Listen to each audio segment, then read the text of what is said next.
રસાસ્વાદ આ સિરીઝમાં આપણે એવી ફિલ્મો વિશે મુખ્યત્વે વાત કરતા હોઈએ છીએ જેમાંથી આપણને કંઈક ને કંઈક જાણવાનું મળે છે, અથવા તો એવી ફિલ્મો જે આજે પણ એટલી પ્રસ્તુત છે અને આપણને એટલી જ જોવી ગમે છે.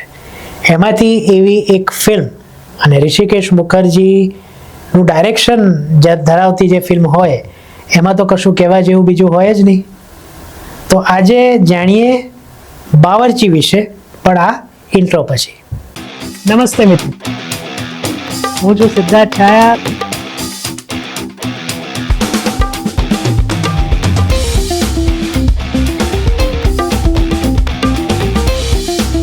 તો સ્વાગત છે તમારું સિટ ટોક્સમાં. નમસ્તે મિત્રો, અને સિટ ટોક્સમાં તમારું ફરીથી સ્વાગત છે. ચેનલ ઉપર પહેલી વાર આવો છો કે વારંવાર આવો છો તો ચેનલ સબસ્ક્રાઈબ કરી દો, કારણ કે અહીંયા આપણે મનોરંજન પછી ગુજરાતી કે હિન્દી ફિલ્મો હોય એના વિશે વારંવાર વાતો કરીએ છીએ, લગભગ દરરોજ વાતો કરીએ છીએ. અને આ પ્રકારના રસાસ્વાદ પણ કરીએ છીએ જેમાં આપણે અજાણી જાણીતી ફિલ્મોની અંદર રહેલી કેટલી મીઠી ખાટી વાતો વિશે પણ વાત કરીએ છીએ. તો આજની આપણી ફિલ્મ છે બાવરચી. આનો રસાસ્વાદ કરવાની ઈચ્છા ઘણા સમયથી હતી, અને બાવરચી એટલે મારા જમાનાની વાત કરું તો અમિતાભ અને રાજેશ ખન્ના વચ્ચેની સ્પર્ધા એ સમયે હતી મારા નાનપણમાં. તો હું અમિતાભ બચ્ચનનો ફેન, એટલે રાજેશ ખન્ના બહુ ઓછા ગમે. પણ તેમ છતાં આનંદ છે, બાવરચી છે કે અમર પ્રેમ છે, આવી ફિલ્મોમાં જ્યારે રાજેશ ખન્નાને જોઈએ ત્યારે એમને એ આપણને ન ગમતા હોય તો પણ એ ગમવા લાગે એ પ્રકારના પરફોર્મન્સ એમણે દેખાડ્યા છે. તો બાવરચીનું પણ એવું જ છે, પણ આમાં વસ્તુ એવું છે કે આમાં અમિતાભ બચ્ચન છે તેમ છતાં નથી. કેમ? કારણ કે અમિતાભ બચ્ચનની આમાં કોમેન્ટ્રી છે, એટલે કે સૂત્રધાર. ફિલ્મ જ્યારે શરૂ થાય છે ત્યારે અમિતાભ બચ્ચનના અવાજથી જ શરૂ થાય છે કે કોણ છે આમાં, કોણ રહે છે, આ ઘર કોનું છે, વગેરે વગેરે. અને કદાચ છેલ્લે પણ એમની કોમેન્ટ્રી આવે છે. એ ફિલ્મ પહેલાં આઈ થિંક આનંદ આવી ગઈ હતી, અને ઋષિકેશ મુખર્જી માટે બંને કલાકારો સરખા, એટલે એમણે કદાચ અમિતાભ બચ્ચનને આ ચાન્સ આપ્યો હશે કે એ બાવરચીમાં કમેન્ટ્રી કરે.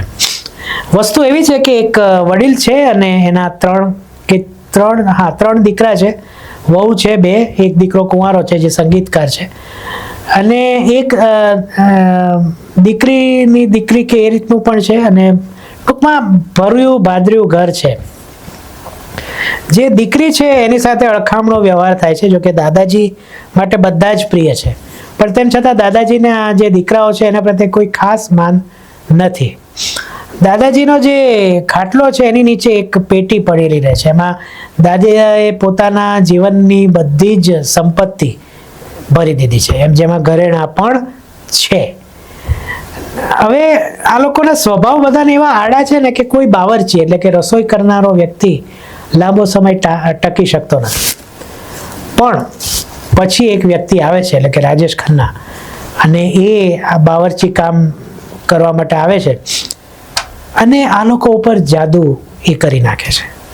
એવો જાદુ કે લોકો એને પૂછીને પોતાના કામ કરે. ઉપરાંત એમની જે ઓફિસની સમસ્યા છે કે ઘરની સમસ્યા છે એને પણ આ જે બાવરચી છે નવો એ ઉકેલી નાખે છે. દીકરી એક જગ્યાએ પ્રેમ કરે છે પણ કોઈ એને સમર્થન નથી આપતું અથવા તો એનો વિરોધ કરે છે, તો આ બાવરચી જ એનું ગોઠવી આપે છે. ઉપરાંત આ દીકરી ડાન્સમાં પ્રવીણ છે પણ એની કલા બહાર આવી શકતી નથી, તો એને એ ડાન્સ પણ શીખવાડે છે.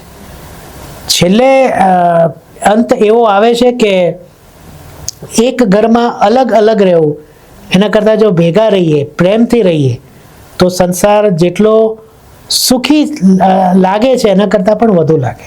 એકબીજાની મદદ કરતા રહેવું જોઈએ, આ પ્રકારનો સંદેશ આ બાવરચી ફિલ્મમાં આપવામાં આવ્યો હતો. 70ના દાયકામાં લગભગ બનેલી, 60-70ના દાયકામાં બનેલી આ ફિલ્મ આજે પણ એટલી પ્રસ્તુત છે, આજે પણ એટલી જોવાની ગમે છે, કારણ કે ઋષિકેશ મુખર્જીની ટ્રીટમેન્ટ છે આમાં. સંદેશાને સરળ રીતના હસતા સમજાવી દેવો એ ઋષિકેશ મુખર્જીની કળા હતી. આ કળામાં ગોલમાલ આપણે જોઈ, ખૂબસૂરત નામની એક ફિલ્મ હતી, પછી આ બાવરચી છે, ચૂપકે ચૂપકે છે, આવી તો કેટલીય ફિલ્મો છે જે ઋષિકેશ મુખર્જીએ હસતા રમતા આપણને દેખાડી છે ને એની અંદર રહેલા સંદેશાઓ વિશે પણ કહ્યું છે. અને આપણે જેટલી પણ ફિલ્મોની વાત કરીએ બધાના વિશે અહીંયા રસાસ્વાદમાં વાત કરવાના છીએ. આજે આપણે બાવરચીની વાત કરીએ છીએ તો અહીંયા આ સંદેશ આપવામાં આવ્યો છે. એમાં હરીન્દ્રનાથ ચટ્ટોપાધ્યાય છે એ દાદાજીનો રોલ કરે છે અને જે રીતના એ બોલે છે એ બહુ મજા આવે છે. બાવરચીના રૂપમાં રાજેશ ખન્ના, મેં જેમ કીધું એ પ્રમાણે ગમી જાય એવો રોલ છે એમનો, એક લવિંગ કેરેક્ટર છે. અને જ્યારે જ્યારે પણ એ કહે છે કે ટાટા, ત્યારે એવી મજા આવે છે. પ્લસ જે રીતના એ, એટલે ઓફકોર્સ એ સિનેમેટોગ્રાફીનો કમાલ છે. ઝડપથી વાસણ ઘસે છે કે જમીન જો લપસણી હોય તો એને નારિયેળના એનાથી સરસ બનાવી દે એ વાળો સીન હોય, એ ખૂબ મજા આવે છે. અસરાનીનો પણ એક નાનકડો રોલ છે, કે અંગલ પણ છે. અને જે રીતના સાદી સરળ રીતના આખી વસ્તુ સમજાવે છે એ આ બાવરચીને જોવાલાયક બનાવે છે. મેં કીધું એ પ્રમાણે સંદેશ પણ છે કે એક ઘરમાં રહીએ તો પછી શા માટે એકબીજાની મદદ ન કરીએ, શા માટે એકબીજા સાથે ઝઘડીને એકબીજાને ઉતારી પાડીને જીવન વ્યર્થ કરવું, એના કરતાં એકબીજાની મદદ કરીને, એકબીજાના વખાણ કરીને. આમાં ખાસ એક સીન એવો પણ છે કે તમે કોઈના વખાણ કરો તો તમને એ વ્યક્તિ કદાચ ન ગમતો હોય તો પણ એ ગમવા લાગે.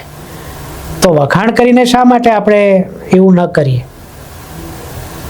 એટલે આવી વસ્તુઓ, સરસ વસ્તુઓ બાવરચીમાં કહેવામાં આવી છે. આ ફિલ્મ મોટાભાગના ઓટીટી પર, ઘણા બધા ઓટીટી પર ઉપલબ્ધ છે, યુટ્યુબ ઉપર પણ ઉપલબ્ધ છે.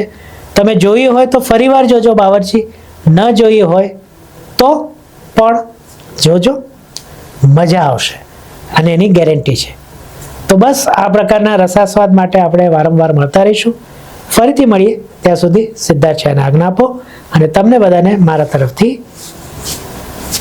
આવજો.